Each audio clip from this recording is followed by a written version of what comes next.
Inverse of matrix, inverse of matrix. अब inverse of matrix क्या है? इसमें पहली स्टेप हमको याद रखनी है, that is determinant of A should not be equal to 0। अगर मैट्रिक्स नॉन सिंगुलर है तभी जाके मैं उसका इनवर्स कर सकती हूँ। तो if determinant of A is not equal to 0, then it is a non singular matrix and therefore A inverse exist। सबसे पहली स्टेप है इनवर्स का। जब भी क्वेश्चन आए तो फर्स्ट स्टेप हमेशा याद रखो, determinant of A find out करो, उस मैट्रिक्स का डिटर्मिनेंट फाइंड करो। वो मैट्रिक्स का जब डिटर्मिनेंट आएगा तो डिटर्मिनेंट का आंसर अगर 0 आया तो it is not a invertible matrix. And अगर डिटर्मिनेंट ए का आंसर 0 नहीं आया, कुछ और आया, प्लस हो माइनस हो कुछ भी हो, तो फिर वो तुम्हारा ए इनवर्स एग्जिस्ट करता है। एंड ए इनवर्स जब एग्जिस्ट करता है तो उसके आगे के स्टेप्स क्या है? उसके आगे तुमको दो मेथड दिए हुए हैं इनवर्स निकालने के। दो मेथड क्या है? पहला मेथड है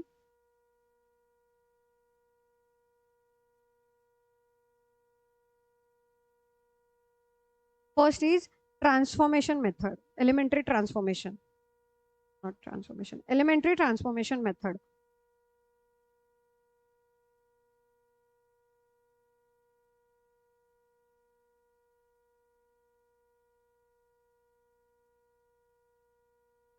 एंड दूसरा है तुम्हारा एडजॉइंट मेथड, एडजॉइंट मेथड। अब पहले मेथड को पूरा समझेंगे, फिर हम इनके क्वेश्चंस पे जाएंगे। ओके चलो। अब एलिमेंट्री ट्रांसफॉर्मेशन में भी अगेन दो ट्रांसफॉर्मेशन है।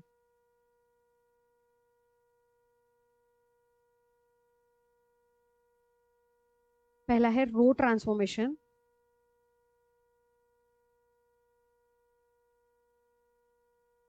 एंड दूसरा है कॉलम ट्रांसफॉर्मेशन।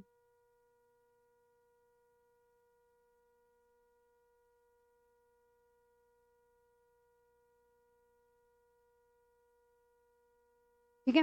रो ट्रांसफॉर्मेशन क्या रहेगा? रो ट्रांसफॉर्मेशन में याद रखो हमको हमेशा फर्स्ट स्टेप करनी है A into A inverse is equal to I, A into A inverse is equal to I. And then column transformation में उल्टा होगा, A inverse into A is equal to I, A into A inverse A is equal to I. अब हमको करना क्या है? रो transformation हो या कॉलम ट्रांसफॉर्मेशन हो, जो मेरा ए मैट्रिक्स है मुझे उसको आई मैट्रिक्स में कन्वर्ट करना है। क्योंकि मुझे पता है कि मैं अगर आइडेंटिटी मैट्रिक्स से कोई भी मैट्रिक्स को मल्टीप्लाई करूं तो वो सेम मैट्रिक्स बचता है, वो सेम मैट्रिक्स बचता है। इसीलिए हमको इस ए को कन्वर्ट करना है, इस ए को कन्वर्ट करना है। किस में कन्वर्ट करना है? आइडेंटिटी मैट्रिक्स में। और वो कन्वर्जन कैसे करना है उसके स्टेप्स है। फर्स्ट स्टेप, रो ट्रांसफॉर्मेशन के स्टेप्स अलग है, कॉलम ट्रांसफॉर्मेशन के स्टेप्स अलग है। तो पहले स्टेप्स लिख लो, क्वेश्चन आएगा तब क्लियर हो जाएगा। तो पहला स्टेप है रिड्यूस A11 टू 1। ठीक है, A11। अब ना एक काम करते हैं, हम यहाँ पे कहीं पे मैट्रिक्स लिख के रखते हैं तो तुमको थोड़ा क्लियर करने में आएगा। इधर लिखती हूँ, this is a matrix A11, A12, A13, A21, A22, A23 and A31, A32 and A33। ये मैट्रिक्स है। ओके अब हमको करना क्या है? देखो स्टेप वन क्या बोल रहा है? इस A11 को कुछ भी हो हमको इसको कन्वर्ट करना है इनटू 1। ठीक है, आइडेंटिटी मैट्रिक्स है ना, तो 1 लेके आना है वहां पे। A11, A22 एंड A33 पे 1 लेके आना है। पर स्टेप के अकॉर्डिंग मैं पहले A11 को 1 करूंगी एंड देन नेक्स्ट स्टेप होगी reduce A21 and 31, A31, A21 and A31 to 0। इनको 0 लेके आना है। किसको 0 लेके आना है? इनको। Clear step? इसको 1 लेके आ गए और इनको 0 लेके आ गए। अब नेक्स्ट स्टेप क्या है? नेक्स्ट स्टेप वापस रिड्यूस A22 टू 1, इसको 1 लेके आना है, देन अगेन रिड्यूस। ये हो गया कि अगले स्टेप में वापस करना है reduce A12 and A32, A12 and A32 इनको 0 लेके आना है। तो नेक्स्ट स्टेप क्या हुई, पहले इसको लेके आओ 1, फिर इनको लेके आओ 0, फिर उनको लेके आओ 0। क्लियर। देन अगली स्टेप क्या होगी, बचा क्या है, थर्ड, रिड्यूस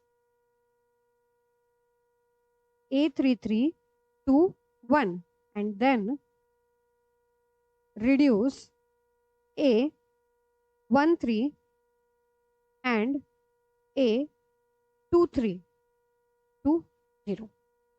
ओके क्लियर। मतलब क्या, यहाँ पे चेक करो, इसको हमको लेके आना है, इसको लेके आना है 1 A33 को, एंड देन इनको लेके आना है, इनको इसको और इसको लेके आना है 0। क्लियर। तो ये मेरा आइडेंटिटी मैट्रिक्स बन गया। ओके तो अब हमको मिला क्या, वो भी लिख लो, हमको मिला क्या, इसके बाद हमको मिलेगा I into A inverse is equal to something. अब यहाँ पे याद रखना, जैसे तुम ए को कन्वर्ट कर रहे हो और उसके अकॉर्डिंग, तो सेम स्टेप जो आई मैट्रिक्स था मेरा ऑलरेडी पहले, उसको भी कन्वर्जन करना है, तब जाके कुछ यहाँ पे डिजिट आएंगे, तो ऑटोमेटिकली मेरा A inverse is equal to ये मैट्रिक्स आ गया। अब ये स्टेप्स क्यों जरूरी है, बिकॉज अब अगर तुमने स्टेप्स नहीं फॉलो किए तो होगा क्या, सपोज तुमने कहीं पे पहले, यहाँ पे कहीं पे तुमने पहले इसको 0 लेके आ गए, ठीक है, इसको 0 लेके आ गए, अब तुमने इसको 1 लेके आया नहीं लेके आया आई डोंट नो, बट तुमने पहले इसको 0 लेके आया, होगा क्या कि अगले बार जब कोई और जगह तुम 0 लेके आने की कोशिश करोगे या फिर कहीं और 1 लेके आने की कोशिश करोगे, तो ये 0 पॉसिबिलिटी है कि चेंज हो जाए, और जो हम 1 0 हम लेके आ रहे हैं, हमको उसको चेंज नहीं होने देना है।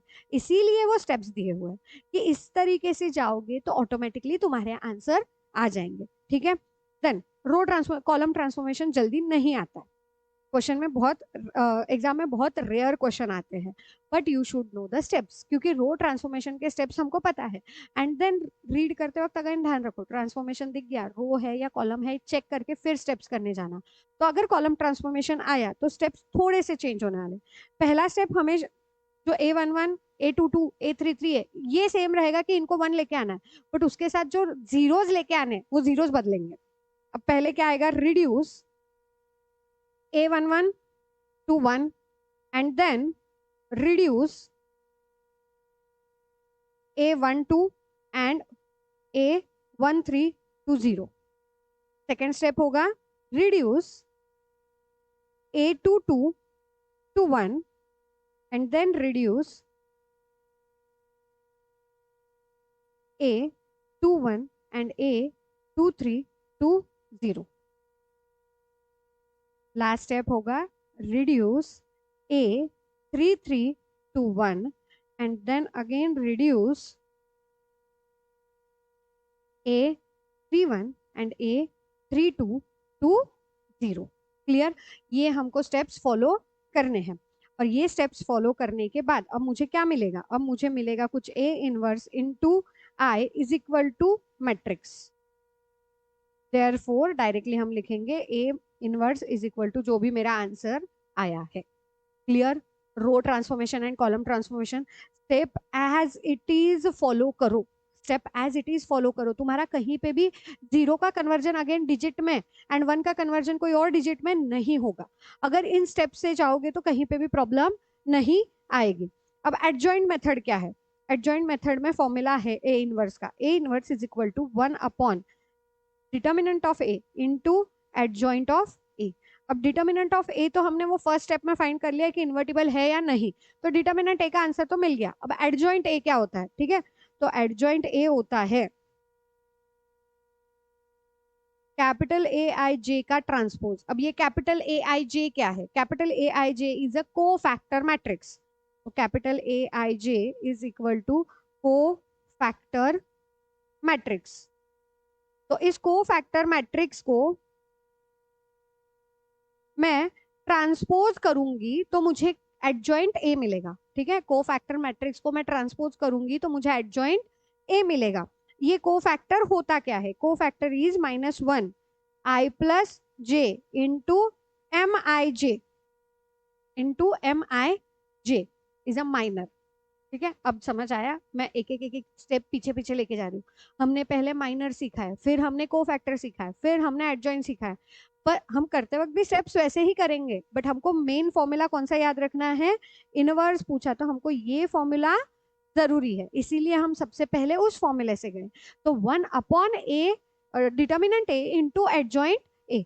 तो adjoint A is equal to cofactor matrix का ट्रांसपोज। कोफैक्टर मैट्रिक्स का ट्रांसपोज, तो मुझे पहले कोफैक्टर मैट्रिक्स फाइंड करना है। अब कोफैक्टर मैट्रिक्स का फॉर्मूला क्या है? -1 bracket raise to i plus J into M I J. अब इसके लिए मैं तुमको बोलती हूँ कि एक टेबल बनाओ। इस टेबल में क्या होगा और हम उस टेबल को कैसे यूज करेंगे हमारे आंसर्स फास्ट लाने के लिए? तो टेबल हमारा कुछ इस तरीके से जाएगा। एलिमेंट्स, ठीक है, एलिमेंट्स मेरे कौन से होते हैं? स्मॉल ए आई जे में। ओके, देन माइनर्स कौन से होते हैं? M I J. माइनर्स क्या होते हैं ये बताती हूँ मैं। Then cofactors, this is cofactors होता है मेरा ए capital A I J. Cofactors होते हैं मेरे capital A I J, and capital A I J का फॉर्मूला क्या है?